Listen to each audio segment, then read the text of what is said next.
estoy emocionada. Bueno, señores, para mí es un placer. No puedo explicarlo porque lo veía en televisión española en los años que estuve viviendo allá en España y lo disfrutaba con fruición, como dicen de la lectura, porque la forma que tiene Eduardo Punset de transmitir los conocimientos llega a personas de todas las edades y todas las capacidades. No todos conocemos la ciencia, pero la forma en que usted nos hace conocerla y adentrarnos en ella resulta muy entretenida y diluible, digerible. Es culpa de los propios científicos, que durante mucho tiempo, una gran parte de ellos, se mantuvo en esta postura de hablar incomprensiblemente a la gente, ¿no? Así es. Y no se les entendía, y en este sentido ha habido una conjunción entre la ciencia y la divulgación científica en los últimos 10, 15 años, que es lo que ha cambiado y va a cambiar hasta fines insospechados la vida en la Tierra. De eso es precisamente lo que vamos a hablar. Yo quiero que presten mucha atención y si él se está escuchando muy bien, porque a mí me llamó mucho la atención el tema de la charla. Él ha escrito varios libros, bueno, son como 18, 19, ¿cuántos títulos tiene ya? Yo qué sé, no Como lo sé. muchos títulos, de todo tipo.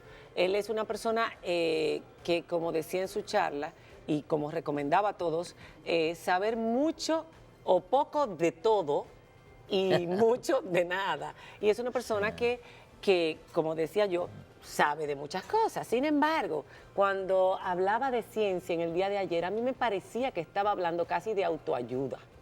Entonces yo dije, este tema lo voy a tener que tocar. Él dijo algo que me encantó.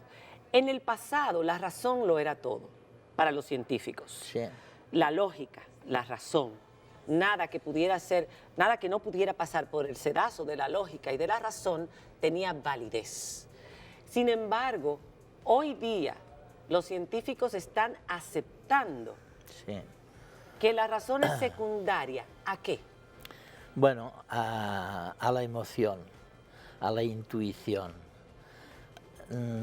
Es muy curioso, pero has dado en lo que va a ser el gran cambio de los próximos años. Es lo que va a cambiar el planeta, la forma.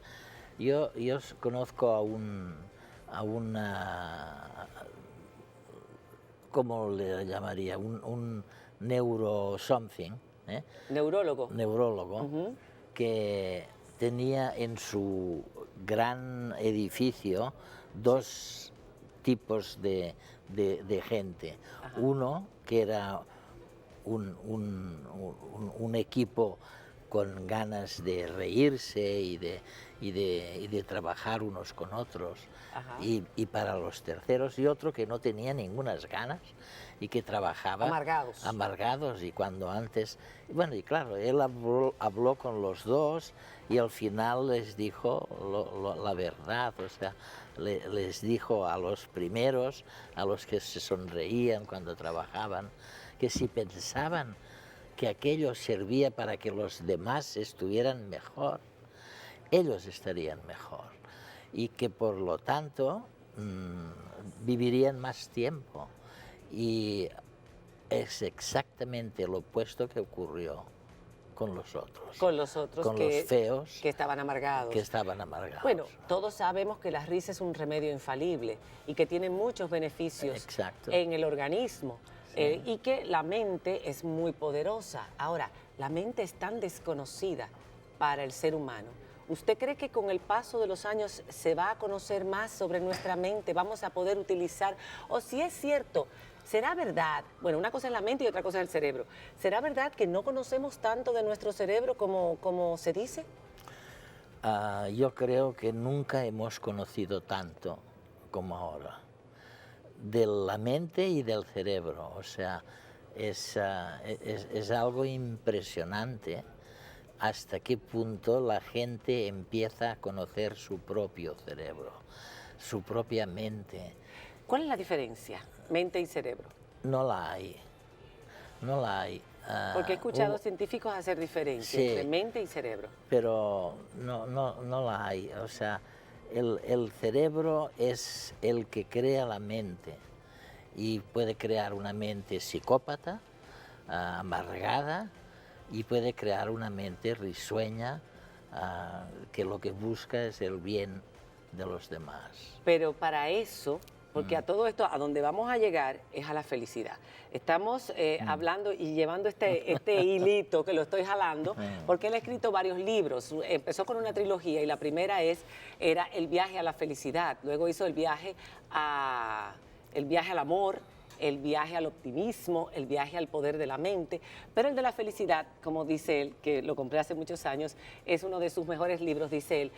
Vamos a ver, para que la mente para que el cerebro haga que esta persona sea una persona feliz o sea una persona infeliz, ¿qué es lo que importa? ¿La genética o dónde y cómo nos hemos criado? Esta es la gran discusión que hubo en el pasado. O sea, unos creían que la genética lo dictaba todo y otros, muy poquitos, creían que no bastaba la genética, que era condición expresa del cerebro. Los cerebros que pensaban mal acababan haciendo pensar mal a una persona. Bueno, esto ha cambiado totalmente. O sea, realmente lo que hoy se cree... Yo recuerdo a Willett, que era un científico del siglo XVIII, que empezó a pensar en las cosas del cerebro y de la mente. Ajá. Y vino alguien y le dijo: doctor, tengo un dolor en el alma, y dijo: tú lo que quieres decir es el cerebro, ¿no? Y es verdad, o sea, en un momento dado nos damos cuenta de que la actitud del cerebro determina la manera con que actuamos y que sentimos. Pero eso está condicionado más por cómo hemos sido criados. Usted decía también, hablaba del rechazo al que hemos podido ser sometidos cuando niños, o del amor, el afecto, el cariño y la protección, que eso hacía una diferencia total, y eso lo sabemos todos también. Sí, porque la verdad es que el niño mal criado, sin afecto, no genera afecto hacia los demás, ¿no? La empatía. No genera empatía. Y el gran descubrimiento ha sido cómo cultivar la empatía, cómo hacer que una persona se sienta identificada con lo que piensa otra persona. Pero ese descubrimiento es más viejo que el agua. Las religiones han hablado de eso desde siempre.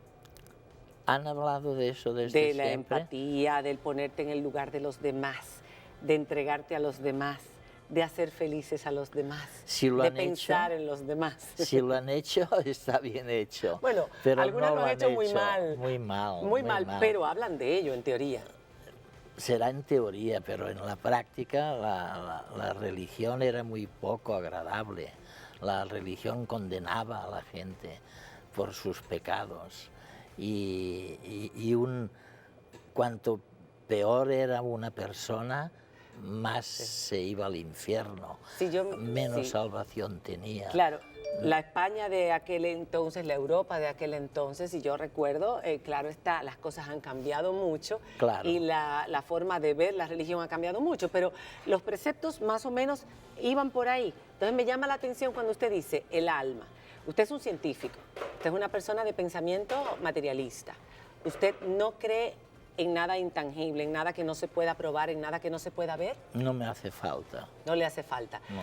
Uno de sus títulos es El alma está en el cerebro. Y usted lo acaba de decir ahora mismo. Sí. ¿A qué se refiere con eso? O sea, ¿todo es materia? Lo que estamos viendo es que la intuición cuenta mucho más que la razón, que es al contrario de lo que me enseñaban a mí de pequeñito. De pequeñito en la escuela me decían que lo único que valía era lo que se había razonado. Y desde luego mi intuición había que acallarla, había que dejarla de lado. El sexto sentido, vamos a definir la intuición como usted la está planteando. Es como el sexto sentido tiene que ver con el mismo instinto de supervivencia, tiene una relación con cosas materiales o es algo que no es material. Algo que no es solo material, sino también inmaterial. O sea, uno de los errores lógicos que se han cometido últimamente es el creer que la intuición no hace falta cuidarla como la razón, no hace falta estudiarla. A mí me decía un científico que conocéis muy bien, me decía, bueno, yo de vez en cuando hago meditación, cierro los ojos, me miro la punta de la nariz y a través de eso medito un rato sobre el futuro.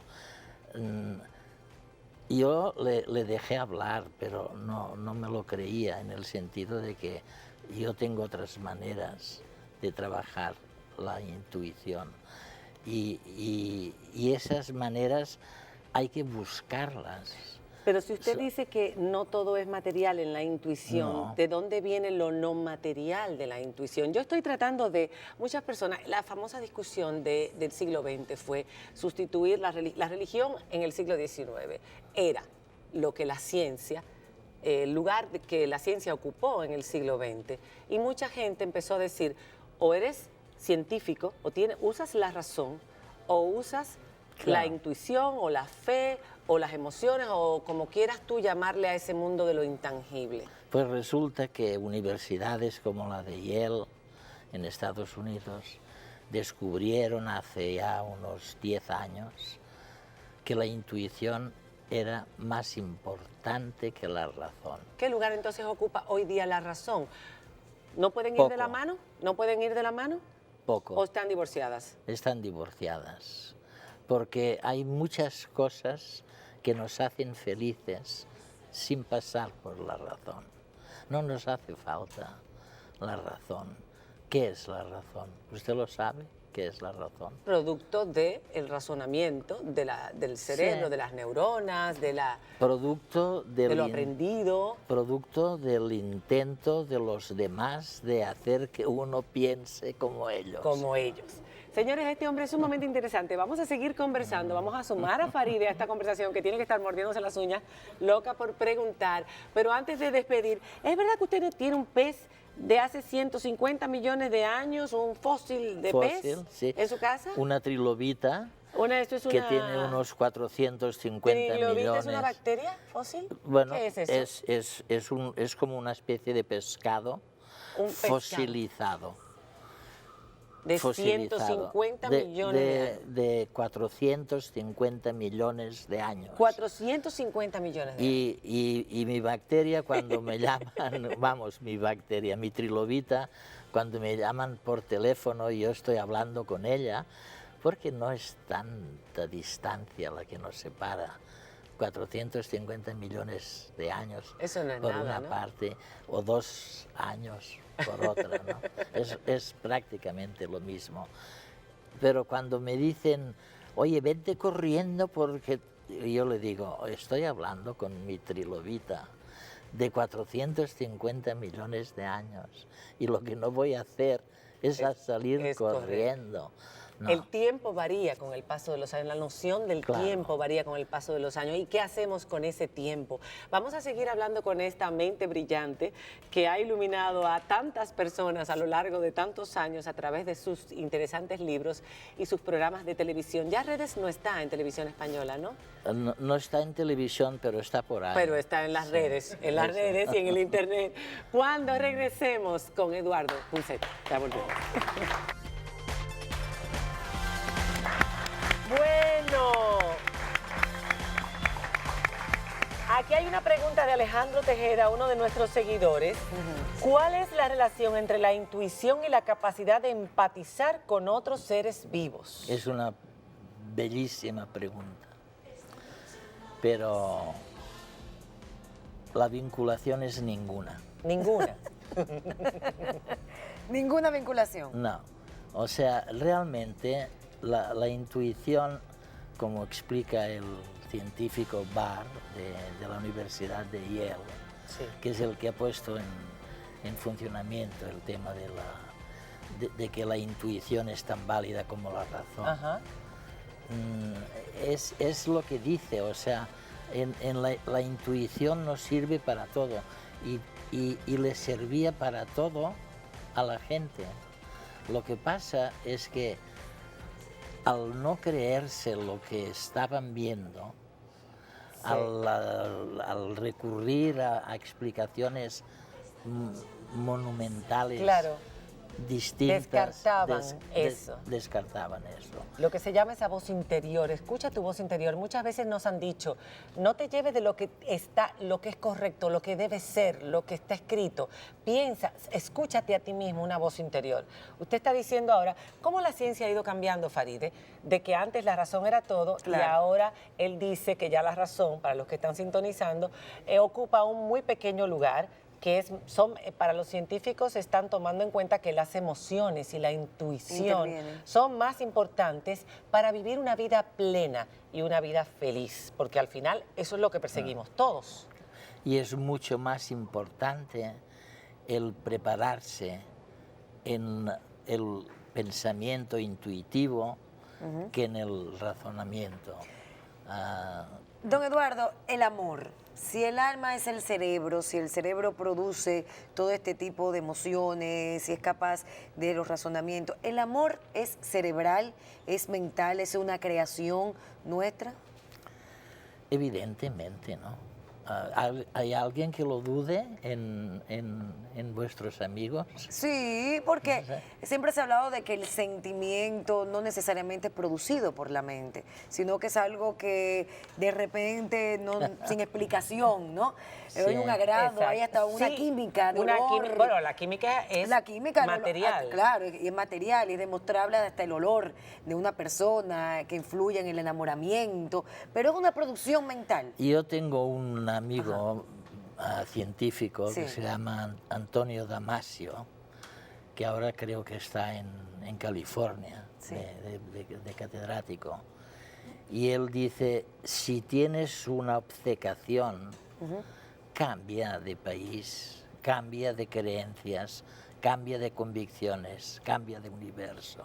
Que cambies. Que cambies, porque es increíble mirar lo que está ocurriendo. Este vaso, por ejemplo, ahora es líquido, pero si hiciera más frío de lo que hace ahora, Se congelaría el agua. se congelaría el Sólido. agua y cambiaría la estructura de la materia. Y yo les digo a mis nietas, si hasta la estructura de la materia cambia, ¿cómo no vais a cambiar vosotras? Entonces, si la ciencia cambia tanto, ¿cómo podemos tomar como bueno y válido hoy lo que nos dice la ciencia? Si de aquí a 10 años nos va a decir que no, que eso no sirve Otra nada, cosa. que ahora es otra cosa completamente diferente. Acusamos a las creencias religiosas de que estamos equivocados y creemos en cosas que tienen 3.000 años más o menos siendo lo mismo. Pero ¿cómo vamos a poner nuestra... Hay que poner la fe en algo, ¿no?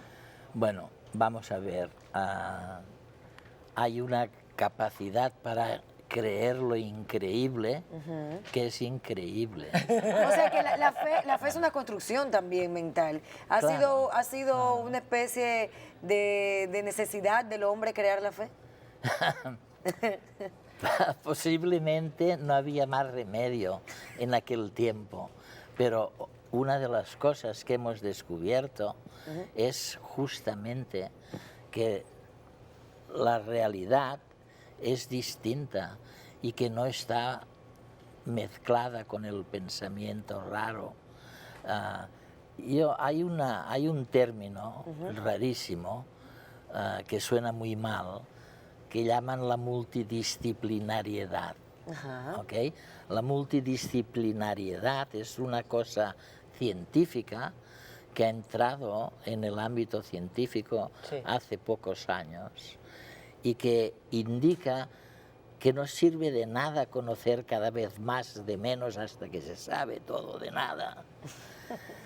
que eso es un error tremendo, que es mejor conocer un poquito de cada cosa. Y yo lo veo en los estudiantes que vienen y me dicen, mire, he terminado psicología, ¿ahora qué hago? Digo, pues haz biología, o haz informática, o haz otra cosa. Y no estaremos desconstruyendo absolutamente todos los preceptos que hemos aprendido a lo largo de la vida. No es una desconstrucción de los términos, de los conceptos. Sí. El cambio. Claro, tenemos que saber desconstruir. Esto es complicado. La gente yo quiero ir llegando a conclusiones. Él habló de la felicidad, hablábamos de la felicidad en su libro.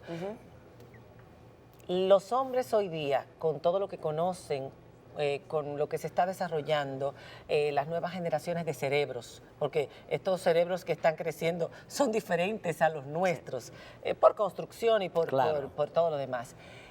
¿Estamos construyendo un mundo más feliz y más moderno, libre de prejuicios, etcétera, etcétera? ¿Y somos más felices en consecuencia que lo que se era en el pasado, en la antigüedad, o todo lo contrario? Hay un científico norteamericano que se llama Steven Pinker, que habrán oído hablar. Y Steven Pinker dice que el pasado ha sido horroroso. Y es absolutamente verdad. O sea, el pasado, no hay nada peor que el pasado. ¿Las mujeres no podíamos votar? Por ejemplo. O tener hijos más que de una manera determinada. No, eso, el pasado ha sido un horror. Es algo con lo que hay que acabar como sea. Pero es la misma naturaleza humana. ¿En qué ha cambiado? No, él no es la misma naturaleza humana, pero somos víctimas de las mismas emociones desde la creación o desde la evolución. Pero no hacíamos caso de las emociones, hacíamos caso de lo que nos metían en la cabeza. Y hacíamos caso de una cosa que llamábamos razón, pero que no tenía nada que ver con la intuición. Y resulta que la intuición explica por sí sola más de un 90% de lo que es la realidad. Pero seguimos la intuición. Más del 90% de la realidad explicada por la intuición. Entonces yo no tengo que tener estudios superiores, haber ido a una universidad muy sofisticada, porque usted dice que no hay que trabajar la intuición. Sí, no, yo lo que digo es que lo que no hay que creerse es que la intuición, con ser tan válida, no vale la pena de prolongarla, de prepararla. En otras palabras, lo que llamamos las nuevas competencias que son necesarias para encontrar trabajo en la nueva situación son distintas y hay que trabajarlas. Por ejemplo, trabajar en equipo.